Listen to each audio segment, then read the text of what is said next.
Alright, so let's go ahead and move on to the plains of Rowahl, and I'll show you guys a few other tricks to this game.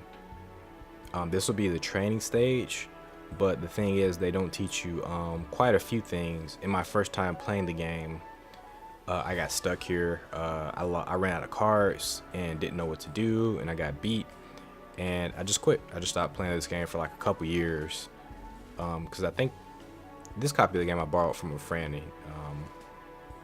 He just never asked for it back. So this is a borrowed copy from my buddy Ryan.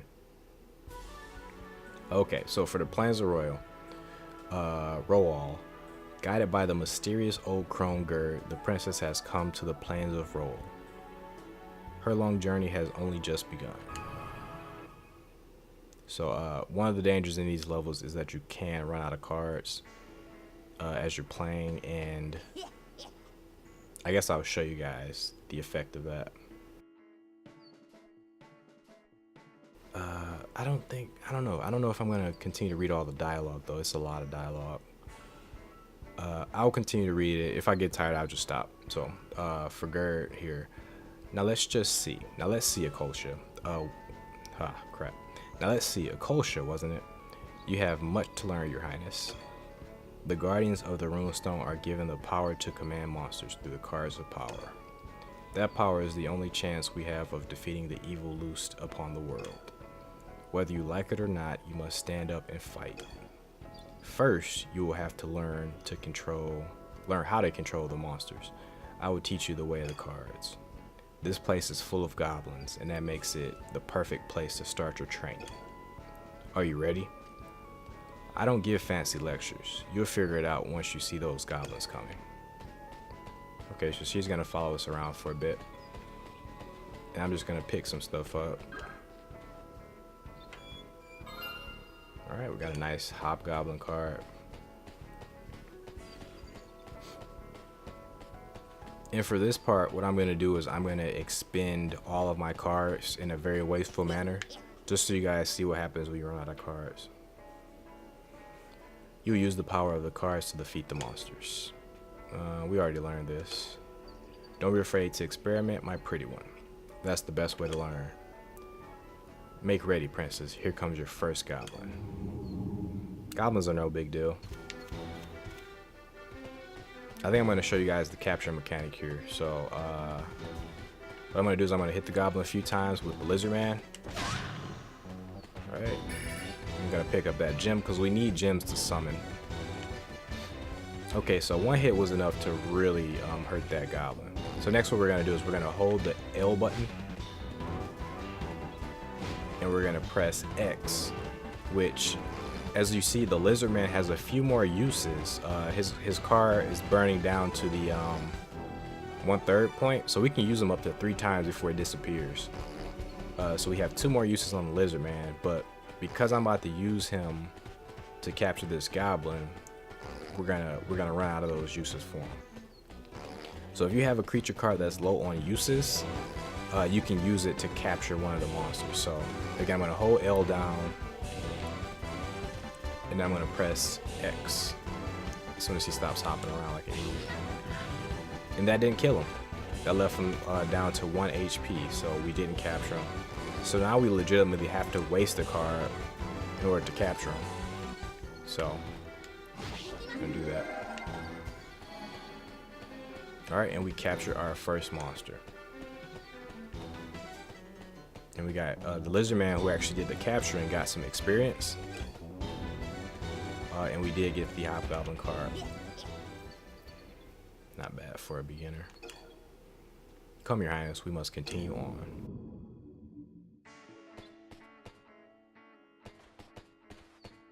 Okay, so let's go ahead and go on. And we got a sign here and a split path. The Mandragora is not friendly. Alright, fair enough. Okay, in order to use a card, you need power. To get that power, you get that power from magic stones. You'll be able to collect magic stones when you attack monsters. If you run out of magic stones, you can still use cards, but it will drain your life force, which is your HP. Magic stones are part of your power. Whenever you see one, take it. Alright, cool. So this is pretty cool. This bird here does damage in the area of effect. And that right there under the ground is a trap. So we can use the bird to blow it up. That's a Mandragora card. Right. So we're gonna capture another one of these because these plants are very useful. So yeah, we're gonna waste that entire card, unfortunately. And we're gonna waste that one too. To get the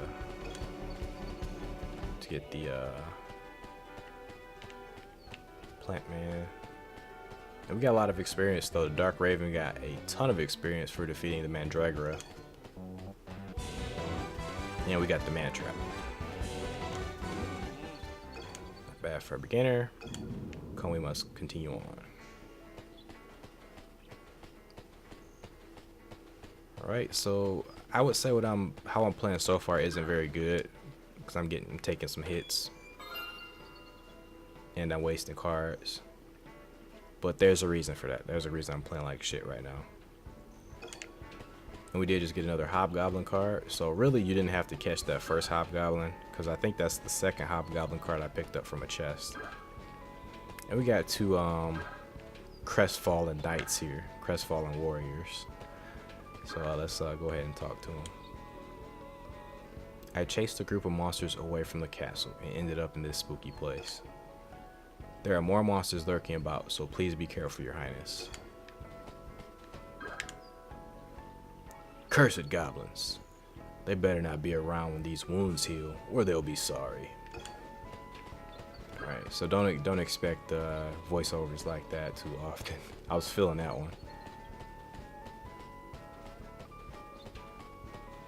Okay, so we got some we got a treasure chest here. Let me pick that up first. Alright, and we got another card, Man Trap. We're gonna read about him in a bit. And we have these rune stones here. Well, not rune stones, but stones with runes on them. Question mark.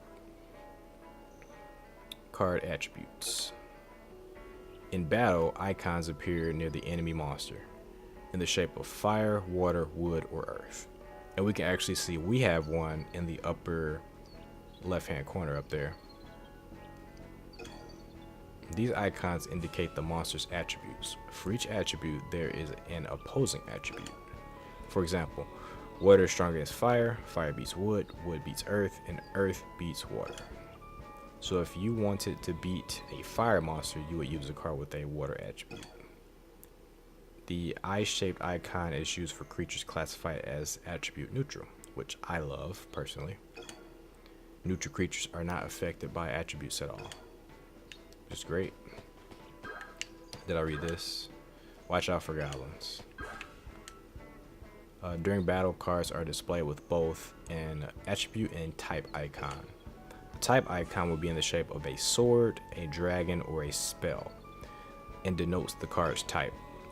A card with a sword icon will call up a weapon type monster. When you call up a weapon type monster, it will materialize right on top of you and attack whatever is in front of you. Weapon type monsters disappear immediately, but unlike other monster types, they can be called up more than once. Lizardman is an example of a weapon type monster. Cards with a dragon mark call up summons. Dragon mark call up summons type monsters. That's a weird sentence. Cards with the dragon mark call up summons type monsters. Okay. Summon monsters take your place in combat, then use all of their power in one attack. A Birdman is an example of a summon type monster. Cards with a spell mark on them are independent type monsters. An independent monster will continue to fight until its power is depleted. The Man Trap is an example of this type of monster. So, yep, they gave you a full rundown of those types. Alright, listen up. Monsters and cards have something. And she's just going to tell us what we already know.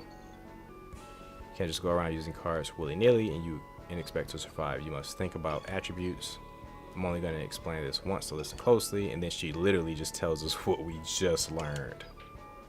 Literally. So that's, I guess, in case you pass those stones.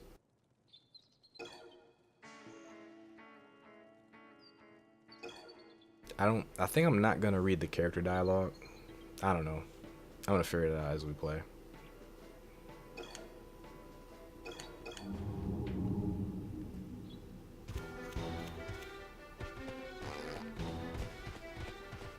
Okay. We got 2 here, and you see we got a car hidden under this wagon here. We actually have to break this, or we have to get them to break it. So since I'm in the business here of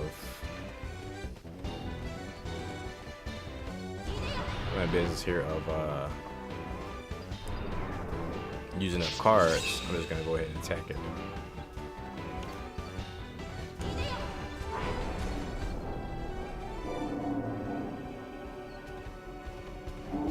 There we go. Alright, so we can't pick it up in the middle of battle, but we can't pick it up after. I'm just gonna use the skeleton to take these guys out. Skeleton is independent type. He's pretty damn good. That's why I'm usually pretty tempted to catch on the first level. Well, skeleton's actually pretty easy to get. I should have summoned the ally form a while ago. There we go. Took out one of the hobgoblins.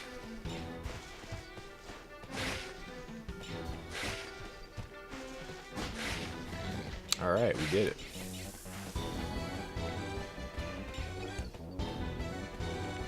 Mantrap. Mantrap's a killer.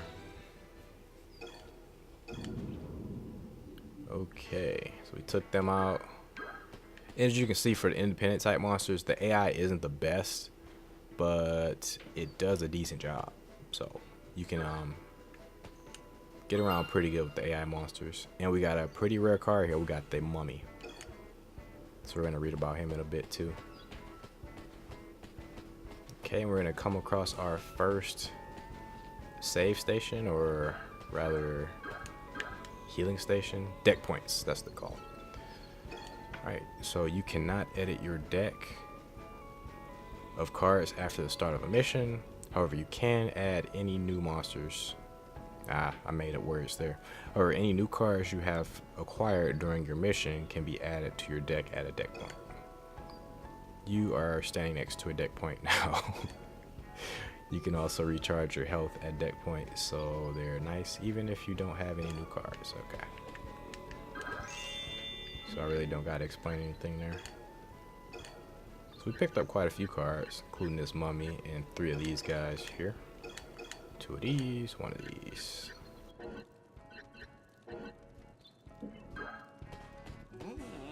Right, you don't have the right cards. If you don't have the right cards in your hand, you can throw away cards. So the way we were able to capture monsters earlier is we held down the L button and pressed the face buttons. But if you hold down the R button instead and press the face buttons, you'll discard cards. So that's what she's saying right there. Use this ability with care. A card thrown away in battle cannot be used again in the same battle.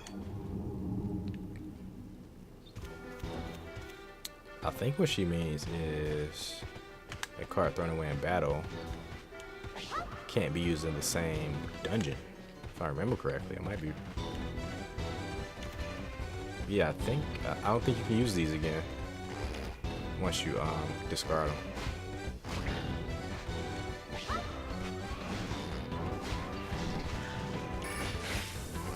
Oh, and if you notice, the enemies, they have their attributes right next to them.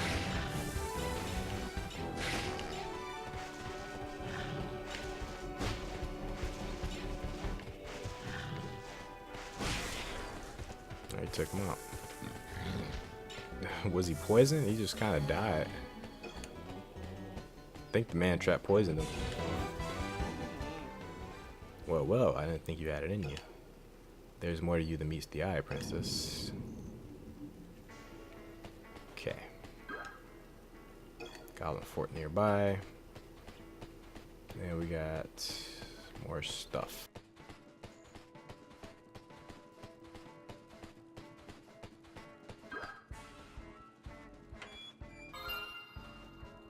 Cool, we got another Dark Raven. And this is where we leave Gerd behind. Up this path, you will find the boss of the goblins. Remember what I have taught you. Now go, teach him what a princess of Alandra can do. So the boss fight is going to be right up there. Goblin Fort. We're not going to go there just yet. There's one more secret over here.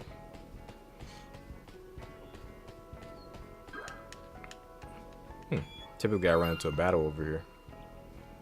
And we did get a Mandragora card. But before I use that, I want to get into another battle. Here we go. So, yeah, I think those cards I threw away didn't come back. They say they disappear for a battle, but I'm thinking they disappear for a lot longer than that.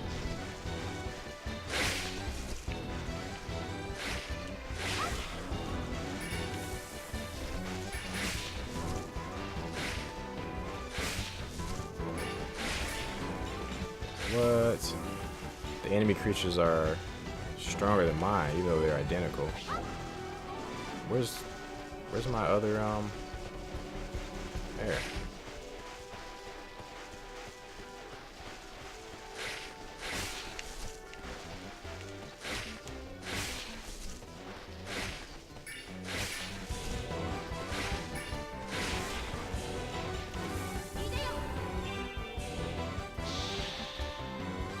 And this is a healing card.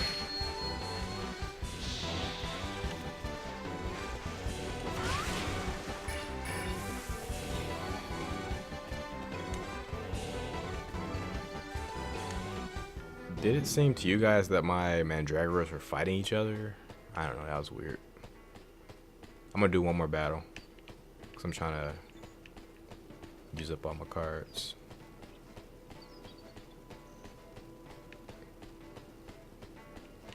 Yeah, you know what? We'll just go in here, and I'll show you guys in here.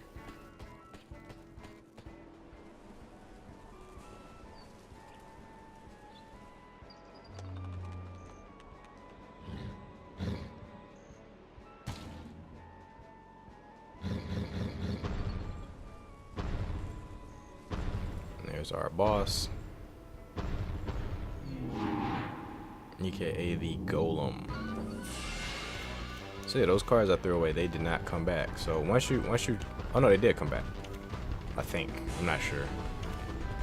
I'm not sure how this works. I'm just gonna discard everything. Show you guys.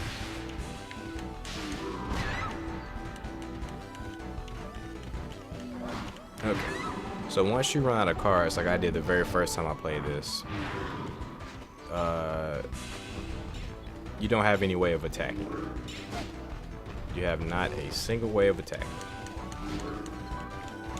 She doesn't have like a melee move or anything. I mean, she is a princess, so it makes sense that she can't really fight monsters. But at the same time, it's really unfair. But what I didn't know and what I learned as I was recording is that you can actually get the Golem to run into these boxes here if you bait him, and he can actually hurt himself if the boxes explode. So let's see if we can bait him.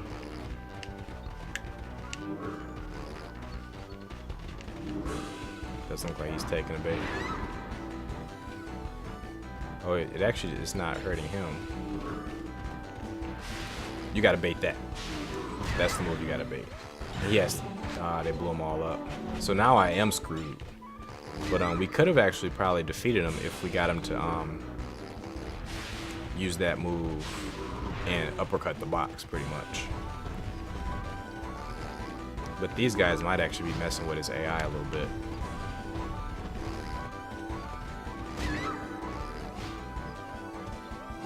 Anyway, I'm going to show you guys two things. One thing is the fact that you can quit out of a boss fight, and I think this is a strategy you should use if you want to get the best possible score on each level and pick up every item. This is something I didn't use on my first playthrough of the game, So you can quit even out of boss fights, and you'll keep everything you picked up in the level. But another thing that I didn't take advantage of is the fail state. So in this game, just like a Souls game, if you die, you come back with everything. You get to keep everything you picked up in the level. So I'm gonna go to the deck right quick, edit it, and as you can see, all the things I picked up in the level are now here. So you aren't really punished for dying like I initially thought. If you die, you could just retry, and you're better off for it. Honestly, you're better off dying in a level than beating it straight away the first time. So I do encourage quitting, and I do encourage death. Alright, so next what we'll do is I guess we'll just do that level over again. Just before we do that, I just want to take a quick look at the cards. This probably won't be quick at all, to be honest. You know what? Yeah, we're just gonna look at the cards right quick. So, okay, so we don't have too many, but I guess we'll go through them one by one. So this is a skeleton here. This was a card we just got from the first level. It is an independent type. Requires 1 stone to summon. And remember, at the current moment, we have a 10 stone max of what we can hold as far as stones go. And to get those stones, if you guys haven't noticed, you have to actually complete attacks on the enemies. So he doesn't require much to summon. He's independent. His attacks are pretty good. So he has 2 swings. One is a regular swing, which has a range of D and offense of 5. And he has a power swing, which has a range of D and offense of 7. And he also has more attacks over here, which I don't know why they're different.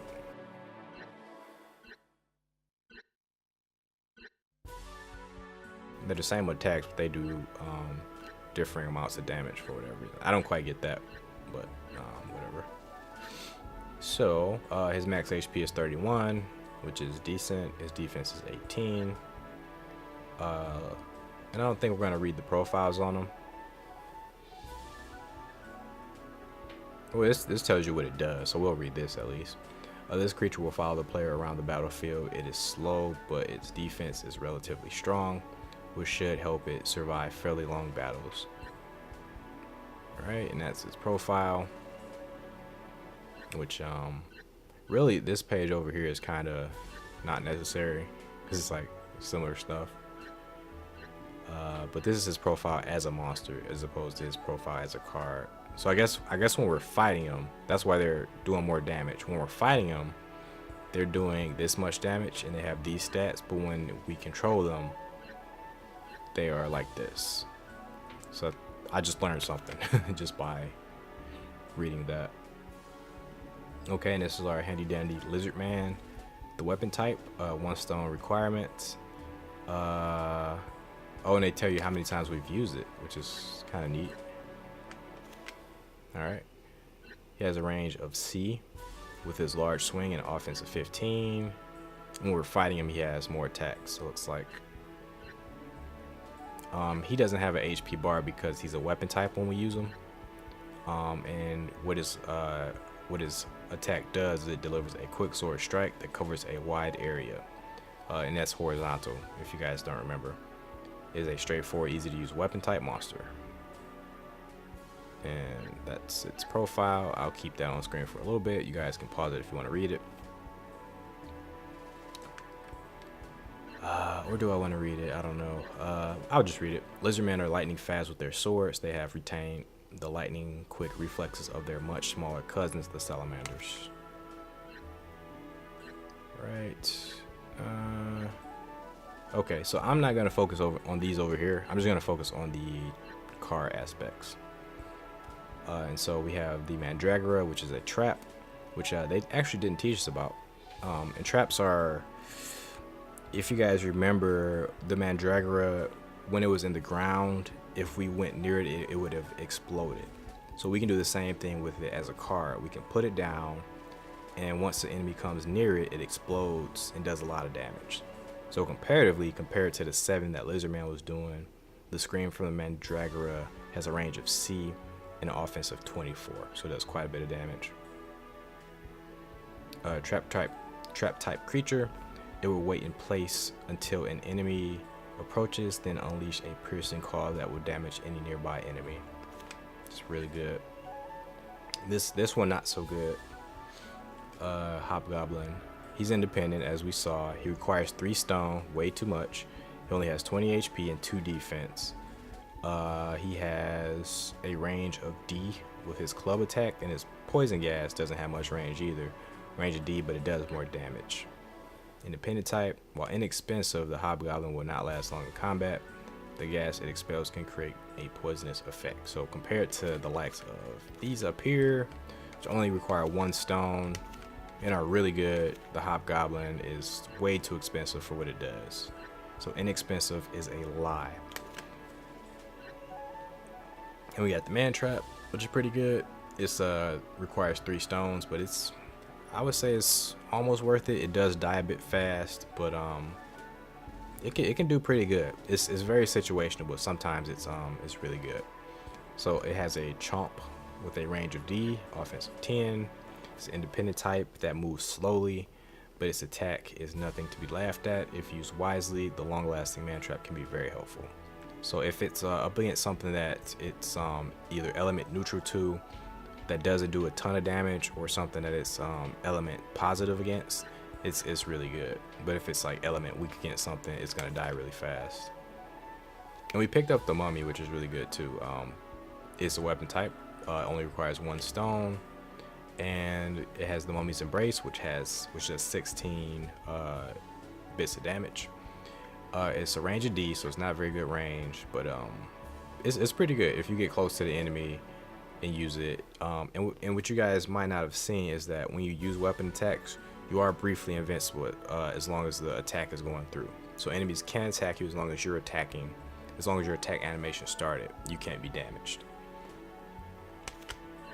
This is our healing spell. It is a summon type. It requires 3 stones, but it gives us 50% HP. So a fairy with the powered heal, when summoned, a fairy will restore 50% of the summoner's hit points. Cannot be used under the 2-player fair play rule. So there is a 2-player component to the game too. You can take whatever decks you've acquired, and you can battle them against other players. You can also do default decks, so decks that are just created by the game, which aren't very good, but there's a 2-player mode. You just plug in another controller, you can actually play it. Okay, and we did use the Lycanthrope earlier. It's a summon type creature as well.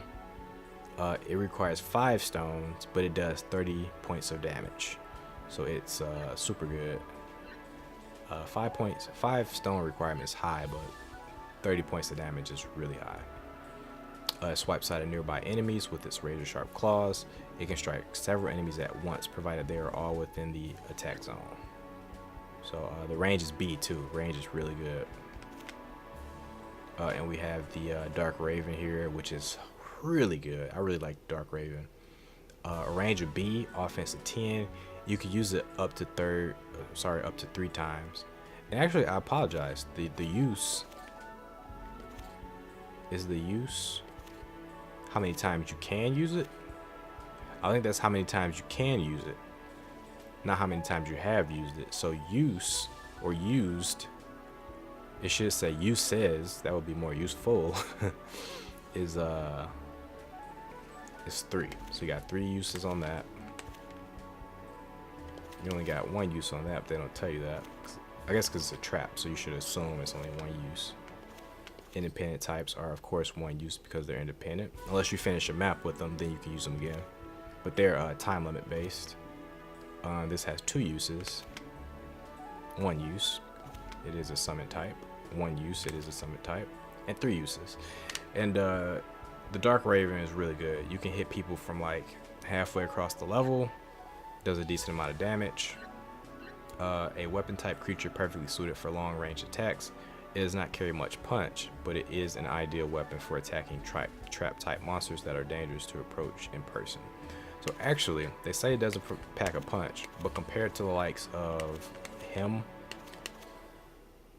And well, I mean 15 is really good, but it's comparative to that. You could do it from range, so I think it does pack quite a bunch, to be honest. Okay, and we got Birdman here, who's also a summon.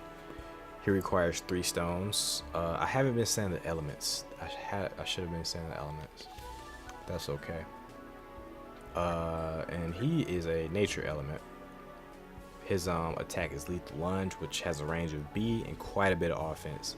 The only downside to summon creatures is they are locked into whatever direction you are facing when you summon them. You can't adjust, so if an enemy hops out the way while you're in your long summoning animation, it does take quite a bit of time in some of these. They can move out the way and your attack will whiff. So that's the downside to summon type monsters in this game.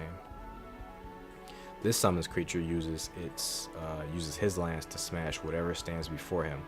He has a fairly long range, but his attack can leave the player exposed. Requires some familiarity to use effectively. So they aren't lying about that. This is monster specs. And the Dragonite. I love Dragonite. Dragonite's really, really good. He only requires 3 stones. He's a weapon type, has 2 uses, and has a move called Crushing Blow with a range of B. So in terms of damage, he's only second best to the Lycanthrope. But because he's not a summon monster, you don't have to go through the entirely too long summon animation. You just use him, he comes out almost right away. He does like an overhead smash type move. And also compared to summon monsters, he has 2 uses. So already you can say his attack power, his offense is actually 56 because you can use him twice. So he is the best offensive creature we currently have. A weapon monster with a powerful attack. The arc of the Dragonite's attack is also relatively wide, making it easy to hit the fastest enemies. Alright, and we're done with that. So that took quite a bit. What I also want to do is check the experience levels right quick. And they do tell you which creatures are new as well. And look, we only used them once, and he's already like really got a lot of experience. Oh man, so do these two. Okay, cool. And I'll talk about experience in more detail probably in the next episode, once we get to that point where we can actually use experience. Okay, so we're gonna try this all over again. I think what I'll do is I'll cut up the episode here because this one took quite a long time. So thank you guys for watching this one. Tune in to the next one so that we can actually finish the Plains of Rowahl. And thanks for watching. Peace, guys.